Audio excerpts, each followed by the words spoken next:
No one warns you, but there is a silent war going on in every room you enter. And it is not a war for food, territory, or status. It is a war for attention. And whoever controls the attention controls everything. The common man enters a place seeking acceptance. The dangerous man enters as if he were already part of that environment.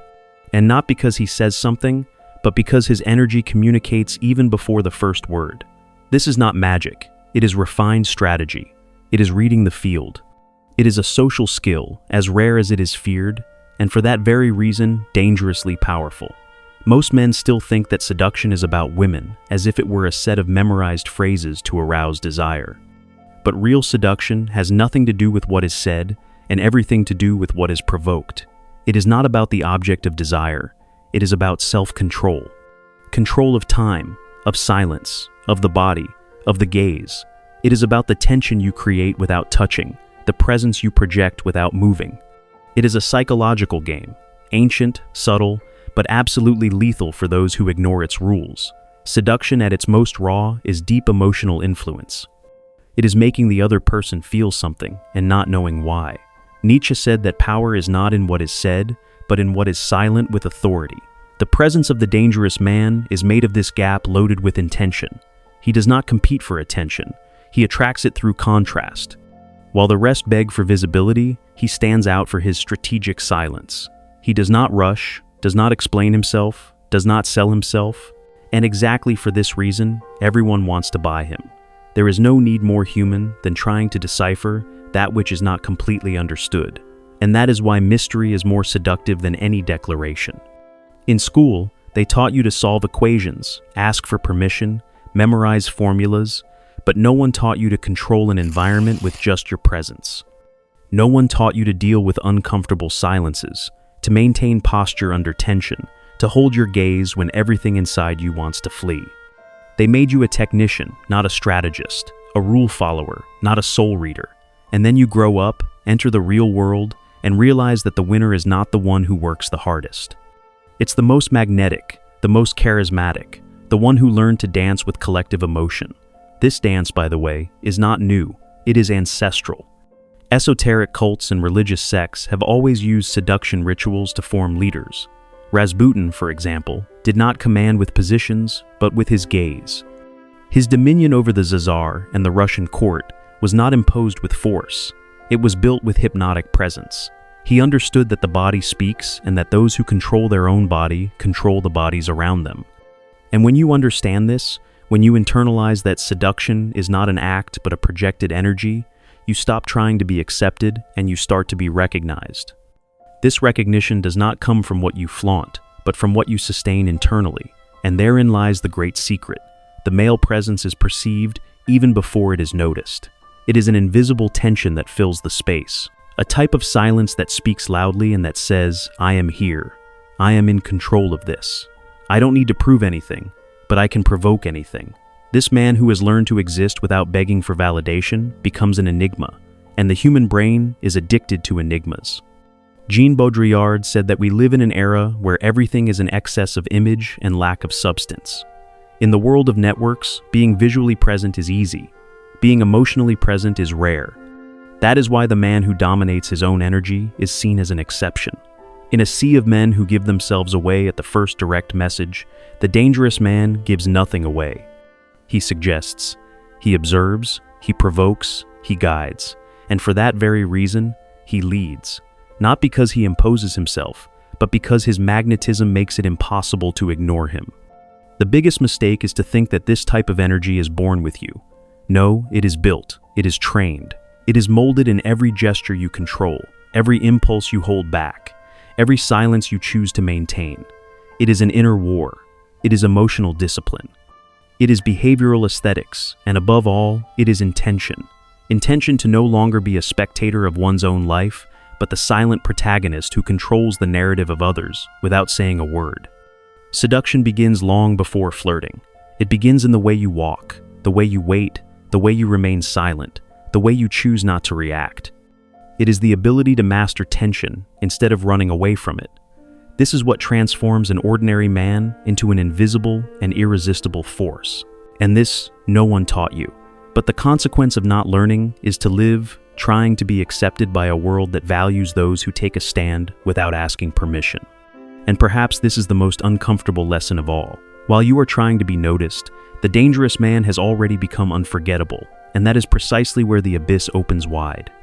Because while few discover the art of dominating the environment with presence, most remain prisoners of the cruelest mistake of the modern era: desperate exposure.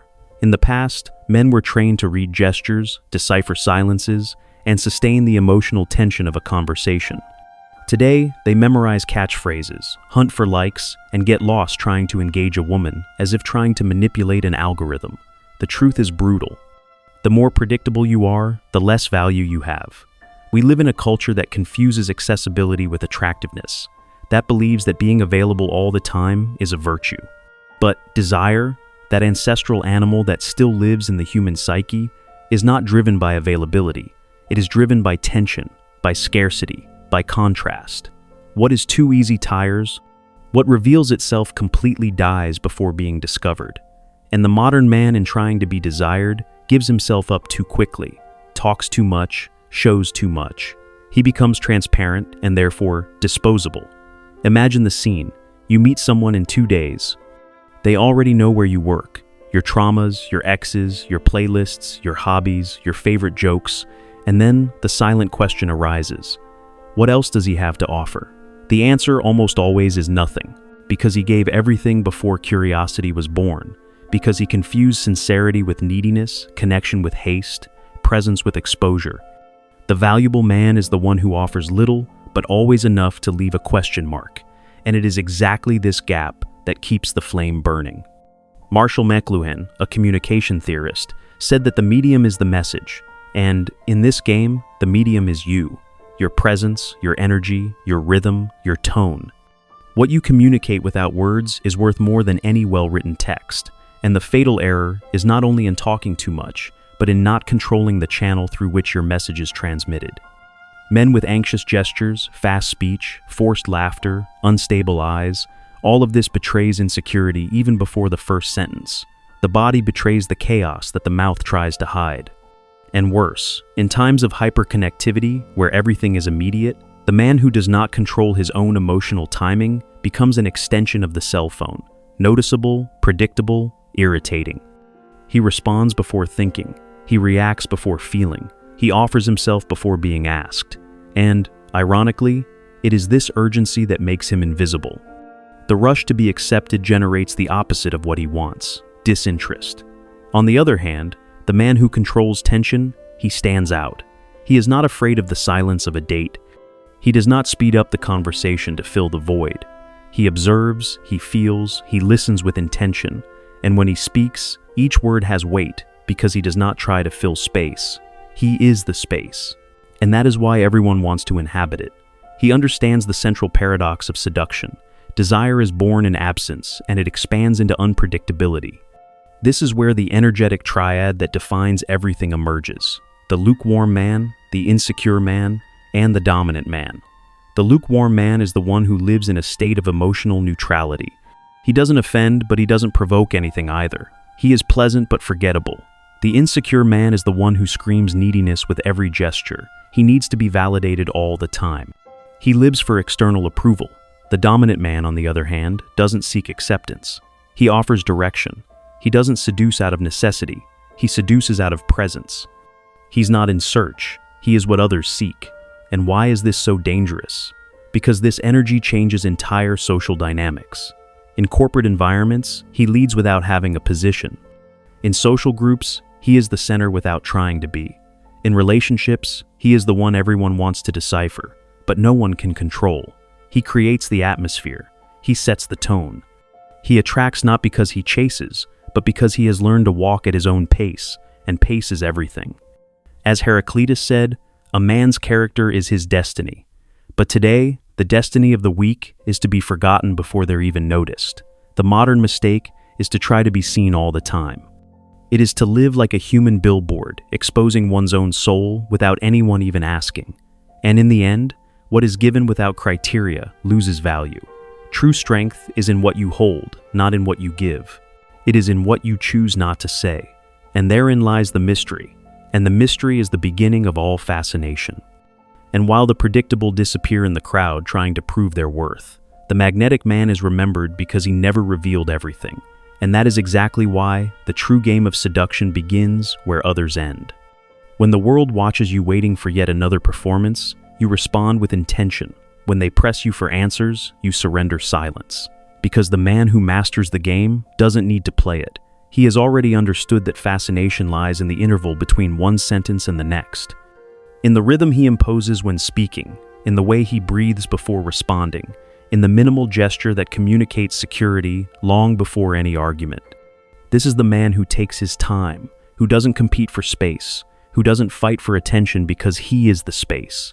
He is the presence. He is the silence charged with meaning. What makes him rare is not what he shows, but what he can sustain without having to prove anything.